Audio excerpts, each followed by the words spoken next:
Okay, we've got 3 on that side and 4 on that side. So we're putting in the last one. We thought to show you how that was done. Since we got it figured out by now. See right now down in there, there's 1 ring, O-ring, and another O-ring. Took a poll and everybody said Dawn soap is the best thing to lube them up with these days. The book wants Crisco oil, but it's been reformulated. Who knows what it does? So anyway, let me put that back in. Hold that and see if we can get a picture of me.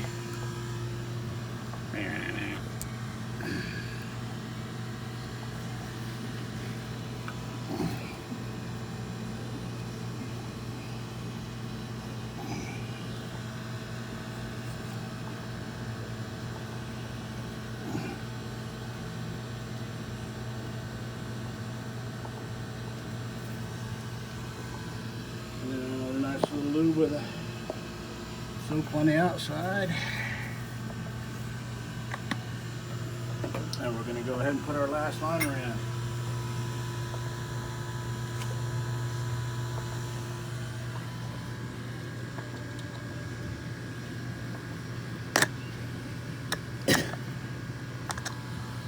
So these guys, get them in a speed shop, whatever, they're pretty good. They're the right size, they pop on, and they kind of lay flat. So we've been having good luck with them.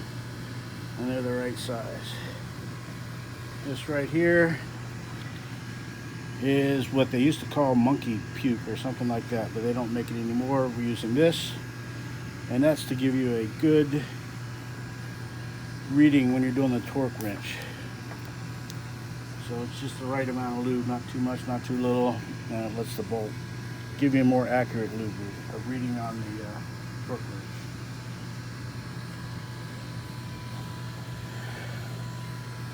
Luber plate, good stuff. Dissolves when the oil starts going in there, but it'll be there until the oil gets in. So.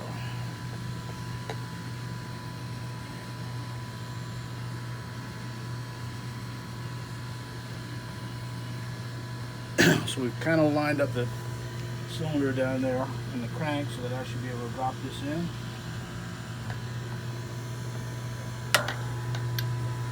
And what I'm looking for is my stamp, 1R, right side of the motor looking from the flywheel. Okay, this stamp, which has to do with this big side and this small side on a V engine, the stamp faces me.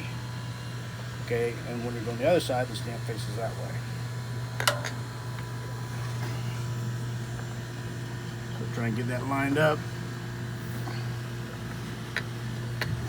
Work it down through, make sure I don't bung those O-rings up.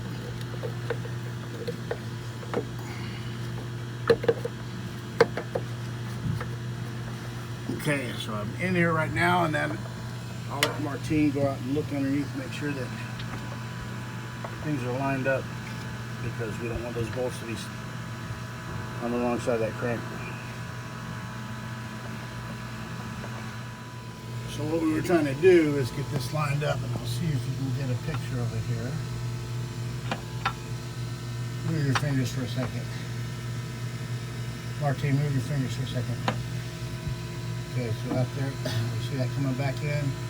When it drops back in, we want to make sure that's on both sides. So Martine is just kind of wiggling that around as I drop it down to make sure that it seats nicely and doesn't do anything bad. So now that we're sure that it's okay, I'm going to go ahead and drop it in. You give it a little bit of a tap. You good down there? Yeah. Let me check.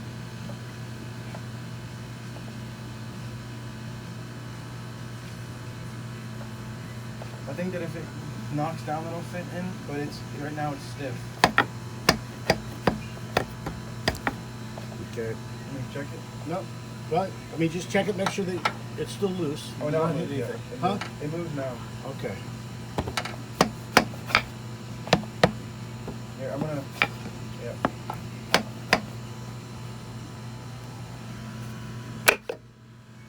Voila. 2x4.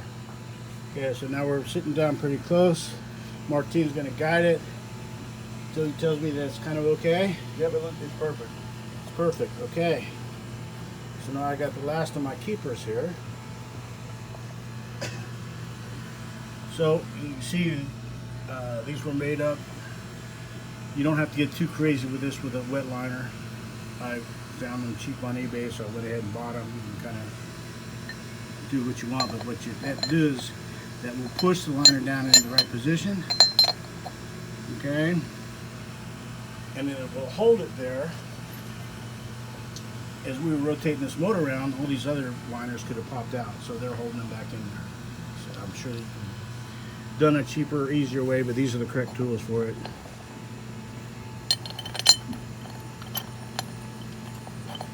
And my screw's not long enough for this one. It needs a little bit more of a tap.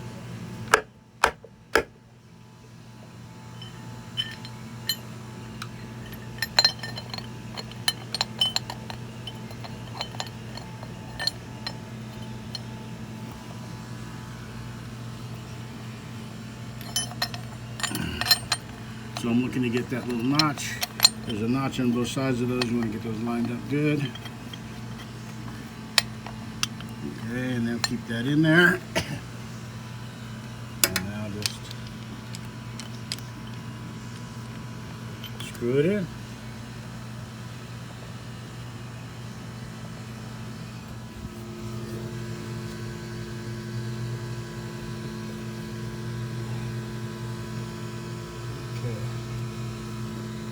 Up. Let's see if I can get something up from that.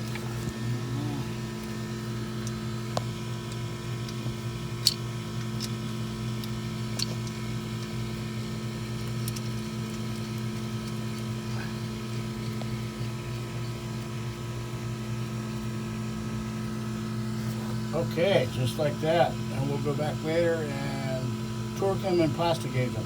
So there you go. All set up, all the pistons in place.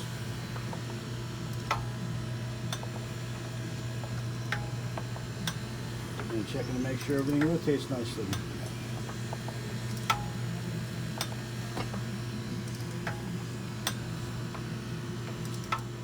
And now the oil pump, putting that back on. We got it all back on. I'm not going to show you exactly how to do it. It's a pain.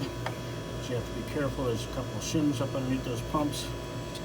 They'll be in the right place, and then I'll have to measure the gear clearance over there, but it seems to be okay. Put it back in the same way we take it back out, and hopefully that'll all clear when the oil pan goes back in here. I might have to take that pickup off again, but no big deal. There we go. And now we're cleaning some of this stuff down here to make it pretty before we put the oil pump back on.